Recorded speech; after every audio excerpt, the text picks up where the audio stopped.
Two men, separated by 28 centuries. One commanded the greatest chariot army the ancient world had ever seen. The other had cannons that could shatter stone walls 3 meters thick.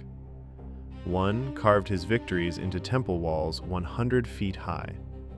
The other had his name whispered in fear from Vienna to Baghdad. History gave them different centuries, but what if it hadn't?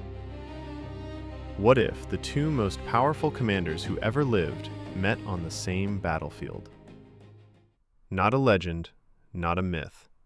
A real military analysis built on real history that ends with a conclusion neither side will see coming.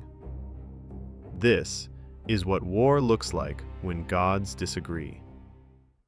The year is 1274 BC. Egypt is not a country. It is the center of the known universe, and its ruler, Ramesses II, is not merely a king. He is a living god. Born around 1303 BC, Ramesses came to the throne in his mid-20s, already battle-hardened. His father, Seti I, had trained him personally. By the time he wore the double crown of Egypt, he had already fought pirates in the Nile Delta, and won. But nothing prepared the ancient world for what Ramesses would build. At the peak of his power, Ramesses commanded an army of 20,000 elite soldiers, divided into 4 battle divisions, each named after an Egyptian god: Amun, Ra, Ptah, Set. These were not conscripted farmers. These were professional warriors from a hereditary military caste, men who had known nothing but war since childhood. But the real terror of the Egyptian army was not its infantry. It was its chariots. 2,000 war chariots, light, fast, deadly. Each one carrying a driver and an elite archer firing a composite bow, a weapon so advanced it could punch through bronze armor at 100 meters. These chariots were the fighter jets of the ancient world. They didn't charge blindly. They flanked. They encircled. They struck from angles the enemy couldn't anticipate, then vanished before the counterattack. And Ramesses himself fought from a chariot, reins tied around his waist to free both hands for combat. This was not a man who watched wars from a distance. In 1274 BC, Ramesses marched 20,000 men north into Syria to fight the Hittite Empire at a city called Kadesh. He was ambushed. Hittite spies fed him false intelligence. He rushed his Amun and Ra divisions forward without waiting for the rest of his army, and suddenly found himself surrounded by 2,500 enemy chariots. Nearly half his army was scattered or dead. Any other commander would have fled. Ramesses charged, alone, into 2,500 chariots. He fought until his other divisions arrived. He broke the Hittite assault. He held the field. It ended in a draw, technically. Neither side won Kadesh outright. But here is what most history books don't tell you. That draw forced the Hittites to sign the world's very first recorded peace treaty, the Treaty of Kadesh, 1259 BC. Carved into silver tablets and sent to both capitals. A copy still hangs today at the United Nations headquarters in New York. Ramesses lost the battle and still dictated the peace. That is the measure of this man. The year is 1520 AD, 28 centuries after Ramesses first rode to war. A 25-year-old sultan inherits the most powerful empire on earth.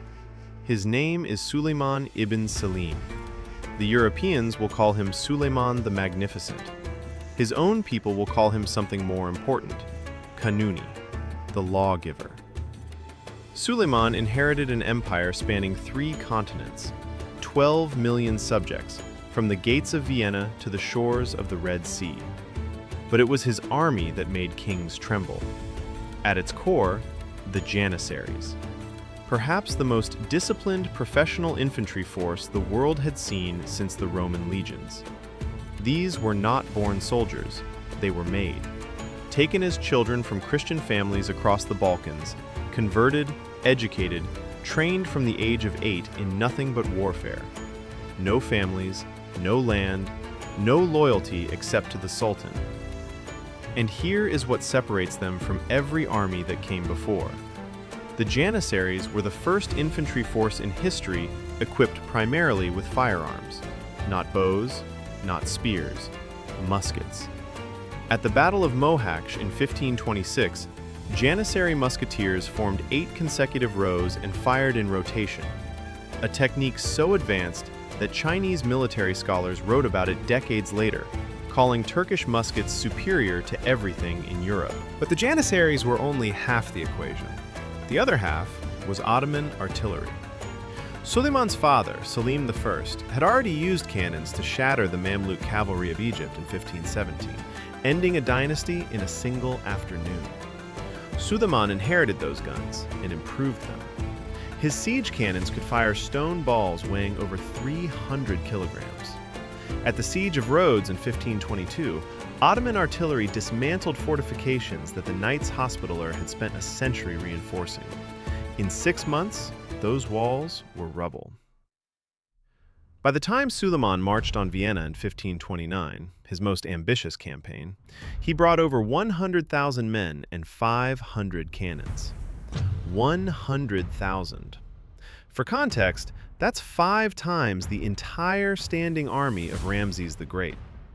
Suleiman personally commanded 13 major military campaigns: Belgrade, Rhodes, Mohacs, Baghdad, and the walls of Vienna. He never lost a major field battle. The man was not just a warrior, he was a system, an empire's worth of logistics, intelligence, engineering, and firepower, all moving with terrifying precision under a single will. So, we set the rules. Both armies at their absolute peak. Ramses in the 15th year of his reign, fresh from Kadesh, his tactics refined, his veterans battle-tested. Suleiman in 1526, the year of Mohacs, his Janissaries at their finest, his artillery commanders seasoned. The battlefield, open, flat terrain, no city walls to hide behind, no siege, pure field combat. This is the question that actually matters. Could the speed and brilliance of ancient warfare survive gunpowder? Round 1 goes to Egypt. Ramses opens with what he does best: speed. 2,000 chariots fan out across the plain in a wide crescent formation. The goal is not a frontal assault. It never was. Egyptian chariot doctrine was about encirclement. Force the enemy to rotate, break their formation, pour arrows into the gaps. Against anything in the ancient world, this works perfectly. Against Suleiman's army? The chariots close the distance at 30 kilometers per hour. At 200 meters, the Janissary front row drops to one knee. At 150 meters, they fire. The first volley hits before the Egyptian archers can even draw. The composite bow of ancient Egypt was a marvel, accurate to 100 meters, deadly, fast. A 16th century Ottoman musket fires a lead ball at over 300 meters per second. Horses fall, chariots tangle, the crescent formation fractures. Before the Egyptians can regroup, the second Janissary row fires, then the third. 8 rows firing in rotation, a continuous wall of lead. And then the cannons speak. This is where the mathematics of history become brutal. Egyptian infantry, 20,000 strong, armed with bronze khopesh swords, composite bows, leather shields, advances behind the failing chariot charge. They are disciplined, they are brave, they are professionals, but they are walking into grape shot. Ottoman artillery firing grape shot, dozens of iron balls packed into a single cannon charge, could cut through infantry formations 50 meters wide.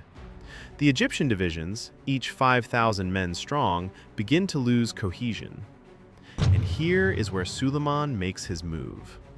The Sipahi cavalry, the Ottoman heavy horsemen, armed with both swords and pistols, sweeps around both flanks. Ramses recognizes the encirclement immediately. It's exactly what he tried to do at Kadesh. He does what he did then. He charges personally into the center.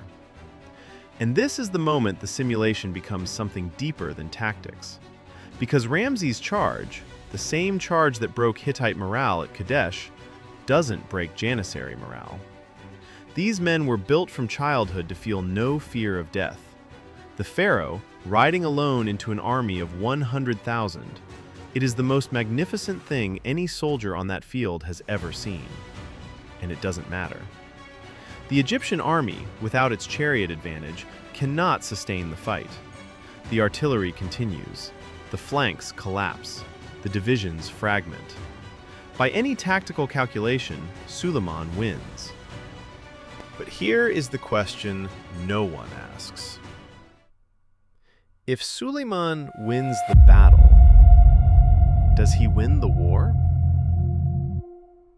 Suleiman has 100,000 men and 500 cannons, marching through a desert 3,000 kilometers from Constantinople. Every kilometer they advance into Egypt, the supply lines stretch thinner. The Nile controls the food, the desert controls the heat.